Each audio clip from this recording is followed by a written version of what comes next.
Hello everyone, welcome to Saroj Mishra YouTube channel. में YouTube channel पर आप सभी का बहुत बहुत स्वागत है।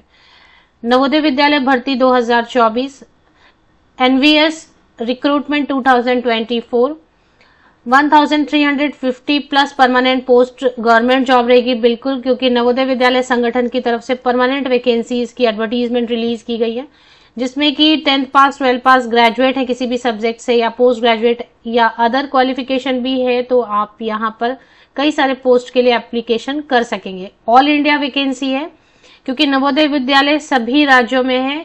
एक तमिलनाडु छोड़ दें तो सभी स्टेट में नवोदय विद्यालय संगठन के जो स्कूल्स हैं वो रन हो रहे हैं, तो अलग अलग जगह पर पोस्टिंग मिलेगी। ऑल इंडिया वैकेंसी रहेगी, जॉब ट्रांसफरेबल भी होती है।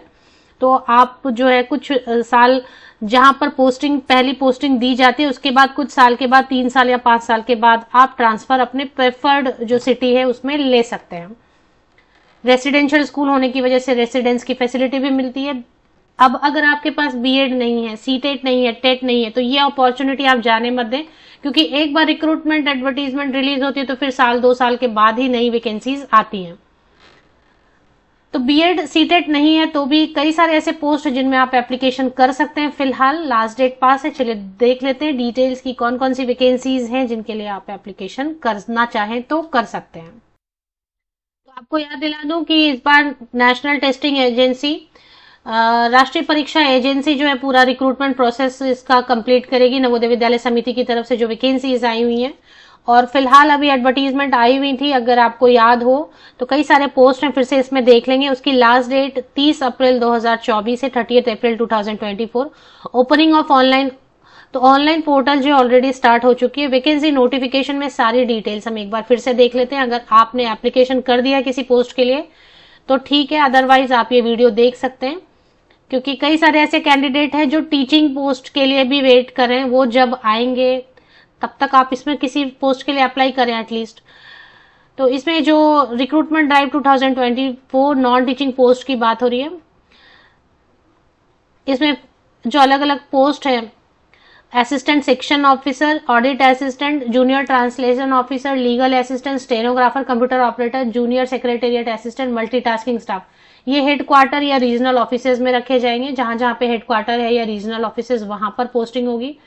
Female staff nurse, catering supervisor, junior secretariat assistant, electrician cum plumber, lab attendant and mess helper. ये Jawahar Navodaya Vidyalaya all over India कहीं पर भी पोस्टिंग हो सकती है। तो बेसिकली फीमेल स्टाफ नर्स के लिए 80 टोटल 121 वैकेंसीज हैं, 121 वैकेंसीज हैं। यहाँ पर मैं आपको खास खास जो पोस्ट हैं जिनमें 10th पास अप्लाई कर सकते हैं, 10वीं पास है तो अप्लाई कर सकते हैं, 12वीं पास है तो अप्लाई कर सकते हैं, ग्रेजुएट या पोस्ट ग्रेजुएट है तो अप्लाई कर सकते हैं, फ्रेशर, वो सारे पोस्ट में यहाँ पर कवर कर दूंगी। जिनमें एक्सपीरियंस चाहिए वो छोड़ देते हैं। मैं आपको फिर यहाँ पर ये बोलना चाहती हूँ कि अगर आपके पास टीचर ट्रेनिंग नहीं है, सीटेट नहीं है, टेट नहीं है, तो उसका वेट मत करें कि टीचर वैकेंसीज कब आएंगी। एटलीस्ट यहाँ पर जो वैकेंसीज आपको अच्छी लग रही है उसके लिए एप्लीकेशन कर दें। असिस्टेंट सेक्शन ऑफिसर के लिए टोटल 5 वैकेंसीज हैं, ऑडिट असिस्टेंट के लिए 12 वैकेंसीज हैं, जूनियर ट्रांसलेशन ऑफिसर के लिए 4 वैकेंसीज हैं टोटल, लीगल असिस्टेंट के लिए 1 ही है, स्टेनोग्राफर में ज्यादा वैकेंसीज हैं 23 है, कंप्यूटर ऑपरेटर टोटल 7 वैकेंसीज हैं,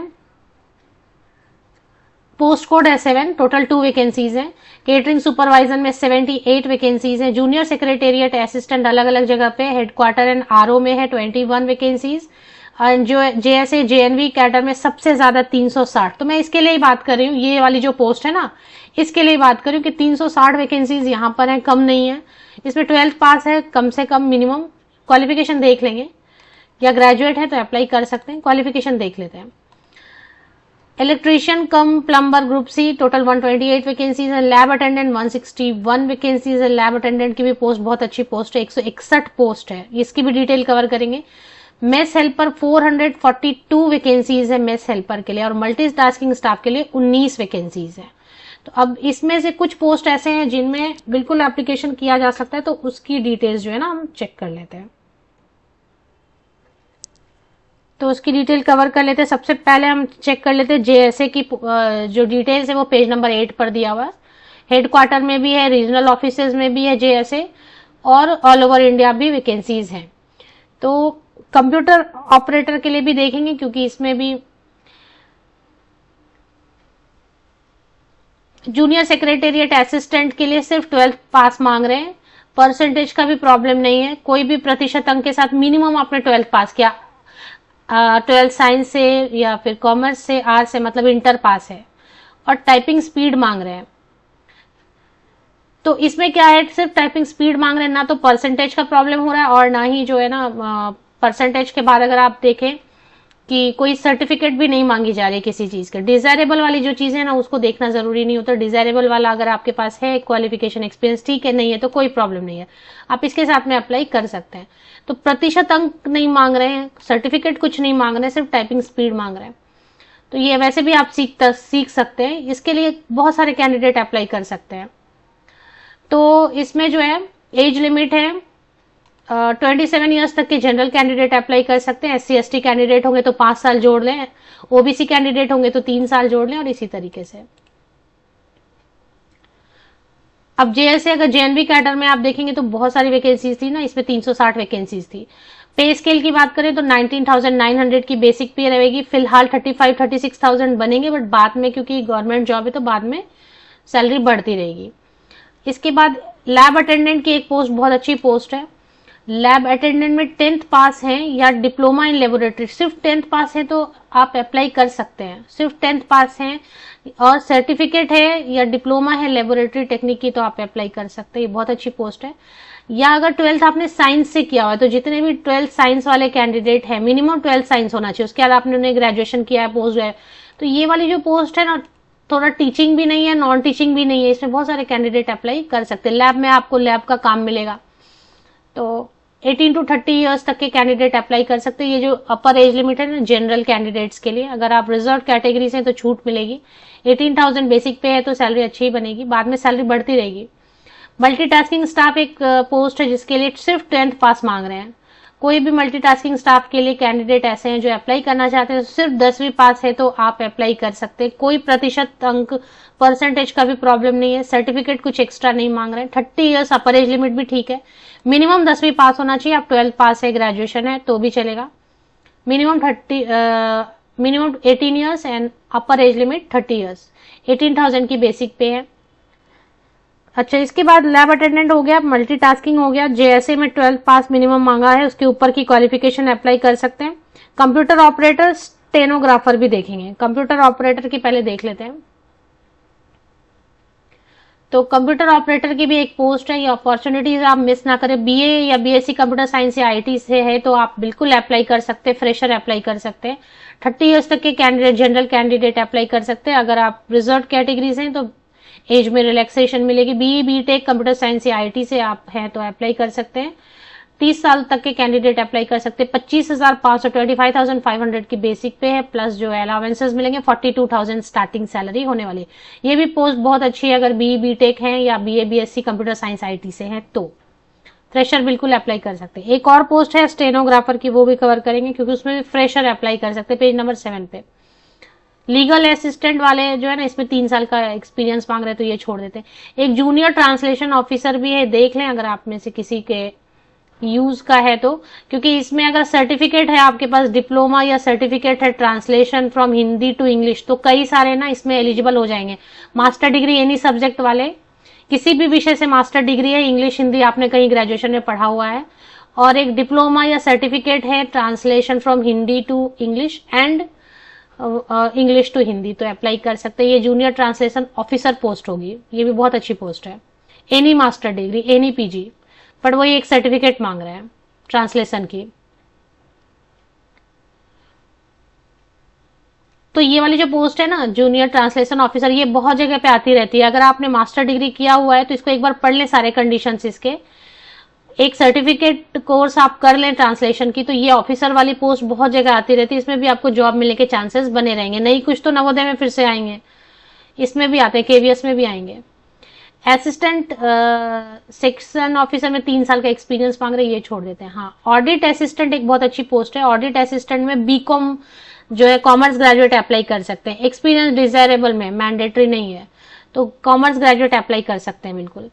इसमें 30 साल तक के कैंडिडेट, 30 ईयर्स तक के कैंडिडेट अप्लाई कर सकते हैं। पे स्केल भी बहुत अच्छी, 35,400 की बेसिक पे है, तो सैलरी बहुत अच्छी बनेगी। 52,000 स्टार्टिंग सैलरी बनने वाली है। स्टाफ नर्स का देख लें, जिनके पास नर्सिंग बीएससी नर्सिंग है या ये भी फ्रेशर इसमें अप्लाई कर सकते हैं। फीमेल स्टाफ नर्स की बहुत सारी पोस्ट है, इसमें 35 ईयर्स तक के कैंडिडेट अप्लाई कर सकते हैं। फीमेल लिखा है तो पुरुष अभ्यर्थी अप्लाई नहीं करेंगे। एक और पोस्ट है जो कवर करने का रह गया, स्टेनोग्राफर की पोस्ट, वो चेक कर लेते हैं। स्टेनोग्राफर की पोस्ट के लिए लेवल 4 25,500 की बेसिक पे प्लस अलावेंसेज ऐड करेंगे, 42,000 सैलरी बनेगी। 27 ईयर्स तक के कैंडिडेट अप्लाई कर सकते हैं। इसमें से 12th पास मांग रहे हैं और आपको टाइपिंग और स्टेनोग्राफी आनी चाहिए। इसके लिए सर्टिफिकेट नहीं मांग रहे हैं, आप अभी भी प्रैक्टिस कर सकते हैं। अगर आपने एप्लीकेशन कर दिया, आप साथ में कोर्स ज्वाइन कर लें और प्रैक्टिस कर लें। अगर अभी आपको नहीं आता है तो 12th पास है मिनिमम, किसी भी स्ट्रीम से, आर्ट्स साइंस कॉमर्स, ऐसा पूछ नहीं रहे कि आर्ट्स होना चाहिए साइंस होना चाहिए। आर्ट्स साइंस कॉमर्स किसी से भी मिनिमम 12th पास है, परसेंटेज भी नहीं मांग रहे हैं। तो ये सारी अपॉर्चुनिटी आई हुई है, तो यही मेरा कहना था कि रिमाइंडर है 30 अप्रैल लास्ट डेट है अप्लाई करने की। एप्लीकेशन करना चाहें तो कर दें। अभी इसकी फीस वगैरह की डिटेल आप चेक कर सकते हैं, एडवर्टीजमेंट लंबी है। इसमें एज में रिलैक्सेशन है, SC/ST कैंडिडेट सभी पोस्ट के लिए 5 साल जोड़ दें ऊपरी आयु सीमा। ओबीसी सभी ओबीसी को नहीं है, नॉन क्रीमिलियर कैंडिडेट्स को 3 इयर्स की छूट है। For the post of mess helper कुछ लिखा हुआ है, देख लें। For the post of multitasking staff देख लें क्या क्या लिखा है इसमें। पीडब्ल्यूडी कैंडिडेट मिनिमम 10 इयर्स की छूट रहती है। इसके अलावा इसमें जो भी चीजें दी हुई, मोड ऑफ सिलेक्शन जो है ना, candidate will be shortlisted on the basis of competitive exam and interview, और जहां पे स्किल है वहां पे स्किल टेस्ट भी लेंगे। ऑल ओवर जो है India, all over India exam centres दिए जाएंगे। पेज नंबर 13 पे आप चेक कर सकते हैं कौन कौन सी सिटी में एग्जाम सेंटर्स हैं। वो तो फॉर्म भरते समय भी आपको प्रेफरेंस पूछा जाएगा। ऑल इंडिया वैकेंसी है तो ऑल इंडिया में सभी जगह जो है इसके सीट्स बनाए गए, एग्जाम के सीट्स। अब सबके लिए अलग अलग जो है ना एग्जाम का स्कीम है, तो वो अलग अलग, जैसे मोस्टली जो है reasoning, general awareness, current affair, language competency, ये सब तो रहेगा ही। सब्जेक्ट नॉलेज सब में मोस्टली वही है, reasoning, quantitative, general English and general Hindi, basic Hindi English दोनों में क्वेश्चंस पूछे जाएंगे, मल्टीपल चॉइस क्वेश्चंस रहेंगे, तो ऐसा रहेगा। ये सारी डिटेल के लिए आप चेक कर सकते हैं ऑफिशियल वेबसाइट पे, ऑनलाइन एप्लीकेशन पोर्टल। यहाँ पर ये जो एनटीए की वेबसाइट है, एनटीए की एग्जाम पोर्टल बनी हुई है, जहां पर बहुत सारी अपडेट आपको मिलेंगी अलग अलग जगह की। उसी में नवोदय विद्यालय की भी आपको अपडेट मिल जाएगी। ये लिंक मैं आपको यहाँ से लेके प्रोवाइड कर देती हूँ। मेरे इसी यूट्यूब वीडियो के डिस्क्रिप्शन बॉक्स को नीचे तक स्क्रॉल डाउन करके चेक करें, लिंक आपको मिलेगी और उससे डिटेल्स आप चेक कर सकते हैं। ये खास पेज बनी हुई है नवोदय विद्यालय समिति की रिक्रूटमेंट के लिए, इसमें आप चेक कर सकते हैं। ऑनलाइन एप्लीकेशन की पोर्टल भी है और वैकेंसी नोटिफिकेशन भी है। अभी लास्ट डेट एक्सटेंड नहीं हुई है, 30 अप्रैल लास्ट डेट है अप्लाई करना, 30 अप्रैल तक कर दें। अगर लास्ट डेट एक्सटेंड हुई तो ठीक है, अदरवाइज एप्लीकेशन करना चाहे तो कर दें। फीस वगैरह की डिटेल उसी में दी हुई है, तो वो आप चेक कर लें।